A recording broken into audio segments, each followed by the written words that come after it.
number 9, series and parallel resonance. Here our aim is to set up a series and parallel resonance circuit and measure the resonant frequency, bandwidth, quality factor. This we'll do in two parts, till the graph analyzing one part, and from graph analyzing the resonant frequency, bandwidth, quality factors in second part.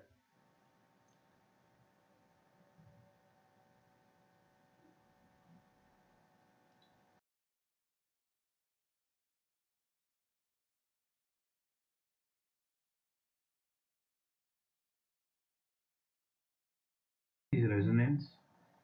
Here we need the source, so we'll go to source, then to signal voltage, then AC voltage. We got 1 VPK, 1 kilohertz. Then go to basics. Here we take resistor, capacitor and inductor. Resistor, then an inductor. We can change the values later. Then a capacitor. Connect them. Once they all are connected,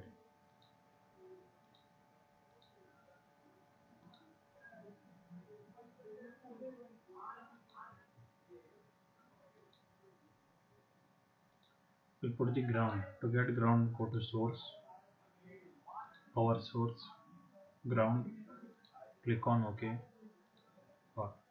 Then change the values. We need 1 kilo ohm resistor, it's already there. Regarding the inductor, we need 68 millihenry.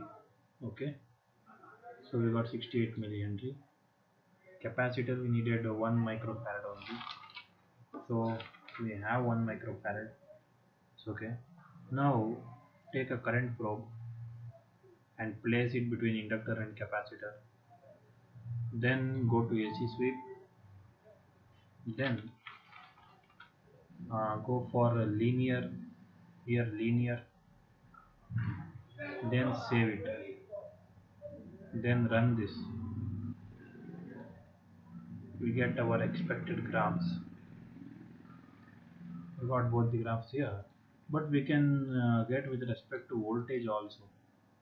To get that, take the voltage probes, not this one, but this plus and minus is there, right?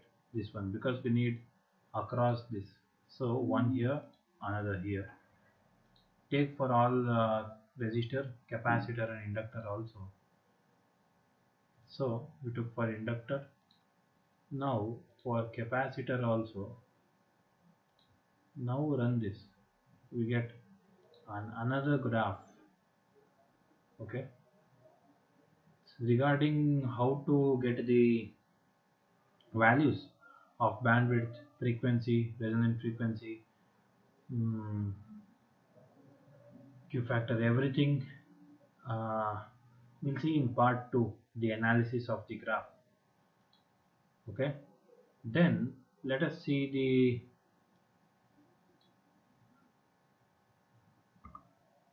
parallel resonance. To get parallel resonance, we need the same power source. Go for signal voltage. Here the AC voltage. Click on OK. I got this. Then go to basics. Take a resistor.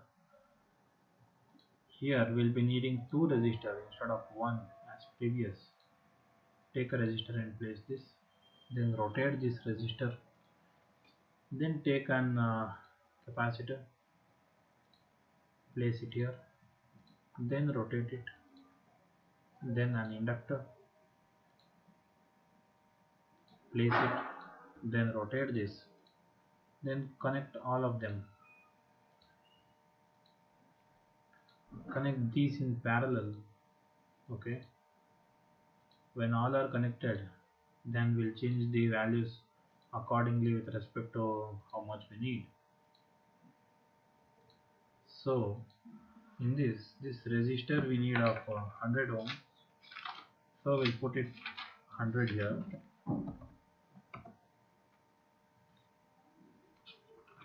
and this is 1k only. Then the capacitor also same, but the inductor value is different. We need 68 millihenry. Then take the current probe, put it here for all the three. Current going in these three elements will get the uh, graph accordingly. After this resistor also put a probe. Don't forget, if you are seeing the video from here, first go to AC sweep. Make sure in AC sweep the vertical scale is linear. If it's linear, save it. Then don't forget to put the ground. It's very important. Power source, ground, place the ground. Then run this. This is our expected graph, what we wanted, and here it ends. For analysis of the graph to get the values, we'll see it in next part.